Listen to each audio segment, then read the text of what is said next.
out to Loyalty and Betrayal. I always go to her when any official cases, official paperwork, anything I need verified before I talk about it. I have a good research team around me. Shout out William Kendrick, Redline Media.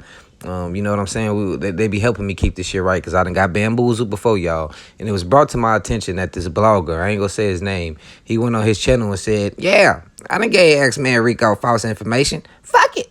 Type shit. You know what I'm saying? And so I was like, man, if he giving me false information, I know he giving y'all false information. And I heard he was the one who kind of spread this rumor about the guns being tied from Cash to Tay-Town. And so I did some research and I got the paperwork on your screen. I'm going to read it to you right now.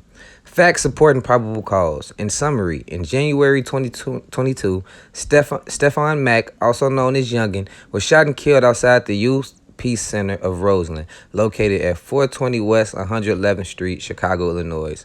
I'm going to just read everything under the red lines. October 2023, Powell was charged in connection with Mack's murder.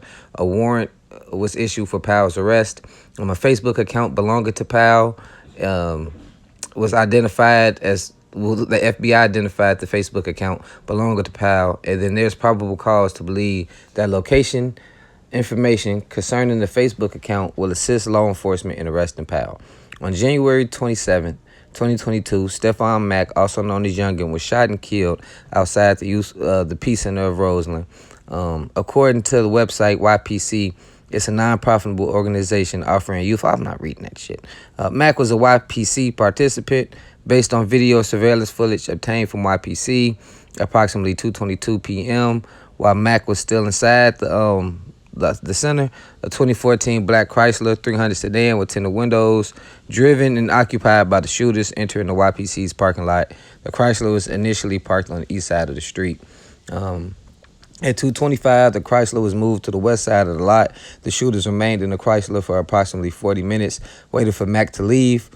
Based on video surveillance footage obtained from the location, Mack left and began walking across the parking lot towards his car. At 2:59, two individuals emerged from the Chrysler, one of the driver's side door, shooter A, and the other from front passenger side, shooter B. They began shooting at Mack, who fled eastbound away from the shooters. Based on video surveillance footage from obtained from YPC as well as crime scene reports provided by the CPD, a shooter pursued Mack on foot after crossing the parking lot. Shooter A shot at Mack from a distance. Mack eventually collapsed on the other side near the train tracks. Shooter A ran over to Mack and shot and killed him. He stood over him, bro. Shooter A fled eastbound. Shooter A proceeded southbound on 111th Street, eastbound on 111th Street. Individuals was observed walking around the backyard of a vacant residence located at 318 West 111th Street. They recovered a Rder AR-556 pistol bearing the serial numbers. Ain't gonna repeat that. In the backyard of the vacant residence located at 318 West 111th Street.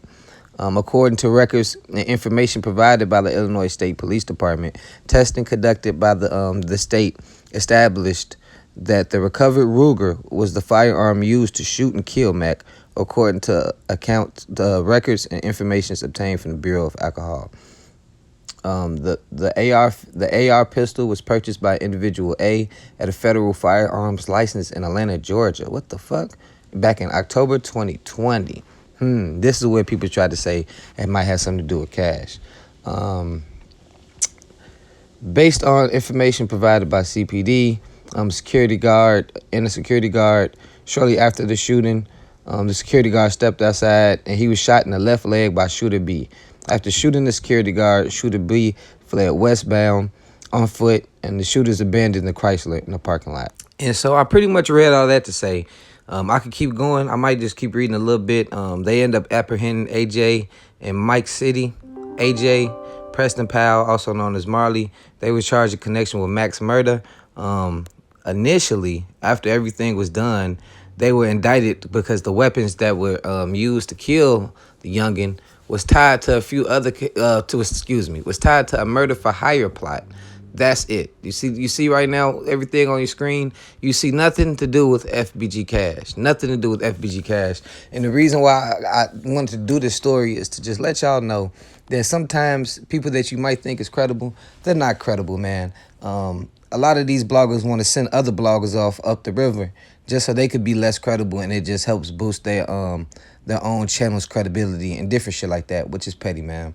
I just been behind the scenes talking to different people about this case. It's like, hey, what's going on with it? Like, is this shit really tied to anything like that? And it's not. FBG Cash doesn't have anything to do with these weapons that was used in this murder for hire plot with Mac. All the paperwork is right here on the screen. You can read it yourself. And it's just a thing that's going on right now with certain bloggers. We know we're in the middle of blogger wars and shit like that, where people doing anything they can to take a motherfucker down instead of trying to see, like, well, you know what? These Chicago rappers got beef, and that shit is blood tied in. You can't really back out of that shit without looking like a pussy. So a lot when these bloggers try to jump down people's throats and just go crazy about all this beef, it's so fucking lame to me. Get it together, man. Get in the comment section. Let me know what y'all think below. I'm gone.